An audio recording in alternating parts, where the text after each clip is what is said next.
Hello students, today for class 11th students we are going to complete our first chapter, that is the living world, with this topic which is the last topic of this chapter, taxonomical aids. जैसा आपको पता है कि किसी भी organism के बारे में जानने के लिए उसको प्रॉपरली क्लासिफाई करना जरूरी होता है, प्लस उसके साथ साथ क्लासिफिकेशन के लिए उसकी सिमिलैरिटीज और डिसिमिलैरिटीज यानी उसके बारे में इंफॉर्मेशन होना जरूरी है।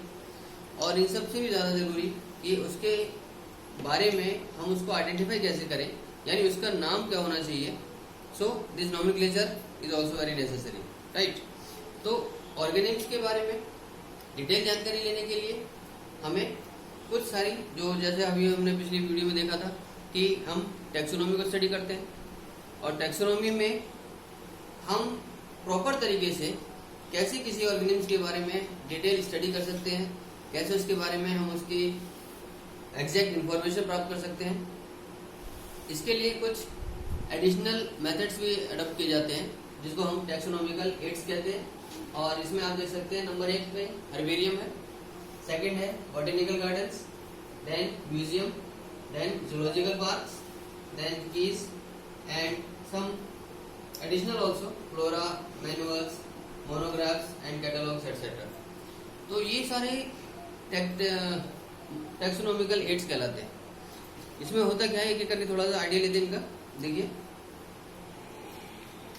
हर्बेरियम एक्चुअली एक स्टोर हाउस जैसा है, यानी हर्बेरियम में हम अलग अलग तरीके के प्लांट स्पीसीज के अलग अलग प्लांट बॉडी पार्ट्स को हम कलेक्ट करते हैं, सुखाते हैं, प्रेस करते हैं कागजों में, शीट्स के अंदर, और फिर उसको प्रिजर्व कर लिया जाता है। यानी डिफरेंट टाइप की प्लांट वेराइटीज, डिफरेंट टाइप की प्लांट स्पीसीज के डिफरेंट बॉडी पार्ट्स को हम जब ड्राई करके और उसको सप्रेस करके दबा के और शीट्स के अंदर लगा के प्रिजर्व करते हैं। इसके साथ साथ उसके बारे में कुछ डिटेल्स भी होती है, यानी ये प्लांट या ये बॉडी पार्ट किसी प्लांट बॉडी की ये कहाँ से मिला, किस डेट में हमने कलेक्ट किया, ठीक है, ये किस फैमिली को बिलोंग करता है, इसका बॉटेनिकल नेम क्या है, इसका कॉमन नेम क्या है।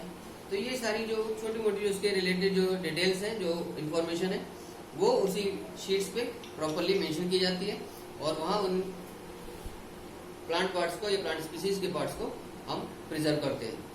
तो ये एक तरीका है हर्बेरियम मेंटेन करने से, ताकि हमें उस चीज के बारे में, उस प्लांट स्पीसीज के बारे में एक क्विक रिव्यू मिल जाए whenever we need it, right? So next is botanical gardens. Botanical gardens में डिफरेंट टाइप की प्लांट स्पीसीज के जो लिविंग प्लांट्स हैं उनको ग्रो किया जाता है, उनको असेंबल किया जाता है, उसका एक कलेक्शन है वहाँ पे। और इनके बारे में डिटेल जानकारी लेने के लिए हमें उसके साथ साथ प्लांट के साइंटिफिक नेम, प्लांट का लोकल नेम, ओके, और प्लांट की फैमिली, तो ये सारी चीजें उसके साथ साथ मेंशन की जाती है in a particular land area where different types of plants are grown, okay, for the purpose of identification, for the purpose of reference. और उनके साथ साथ किसी प्लांट की जो भी मेडिसिनल वैल्यू है या जो भी कॉमन उसका यूज है, that also can be mention, right. तो इस बॉटेनिकल गार्डन्स में हमें कई प्रकार के अलग अलग वैरायटीज के, अलग अलग स्पीसीज के प्लांट्स, ट्रीज, ये सब देखने को मिलते हैं, और इसके बारे में डिटेल जानकारी हमको प्राप्त होती है, ओके। इंडिया में जो कुछ फेमस बॉटेनिकल गार्डन्स हैं, जैसे एक हावड़ा में है जिसको बोलते हैं IBG, यानी Indian botanical garden, that is in Howrah in India. और ऐसे ही एक और botanical garden national botanical research institute NBRI, ये लखनऊ में है इंडिया में। तो ये सारी जगह, ये बॉटेनिकल गार्डन्स का एस्टेब्लिशमेंट का, इनको बनाने का पर्पस वही है कि हम किस तरीके से डिफरेंट टाइप के प्लांट स्पीसीज को आइडेंटिफाई कर पाए, उनके बारे में सीख पाए, समझ पाए, right. Next taxonomical aid is museum. Museums को जनरली जो एजुकेशनल इंस्टीट्यूट्स होते हैं वहां पर एस्टेब्लिश किया जाता है, राइट। जैसे कॉलेजेस हैं, डिफरेंट यूनिवर्सिटीज हैं, और इनके इसमें प्लांट के साथ साथ अलग अलग प्रकार के एनिमल्स के स्पेसिमेंस भी कलेक्ट किए जाते हैं, राइट। प्लांट्स को आप डिफरेंट जैसे और अलग अलग स्पेसिमेंस को हम कलेक्ट कर सकते हैं अंडर सम प्रिजर्वेटिव मटेरियल्स। ऐसे ही एनिमल की जो एनिमल स्पेसिमेंस है उनको भी प्रिजर्व किया जा सकता है। इंसेक्ट्स को प्रिजर्व किया जाता है जैसे इंसेक्ट बॉक्सेस में, ओके, जिसको हम पहले इंसेक्ट को कलेक्ट करते हैं और उसको किल करके पिन लगा के इंसेक्ट बॉक्सेस में उसको प्रिजर्व करके शो कर सकते हैं, म्यूजियम में रखते हैं। और इसके साथ साथ आपको अलग अलग एनिमल्स के स्केलेटन्स भी देखने को मिल सकते हैं। सो इनके साथ साथ जो बड़े बड़े लार्ज एनिमल्स होते हैं उनकी बॉडी को स्टफिंग वगैरह करके भी प्रिजर्व किया जाता है, okay. So the main purpose of this establishment of museum is that they are used for the purpose of identification, for the purpose of knowledge and exact information about all these different types of living beings, right, including plants, animals, both. Next comes zoological parks.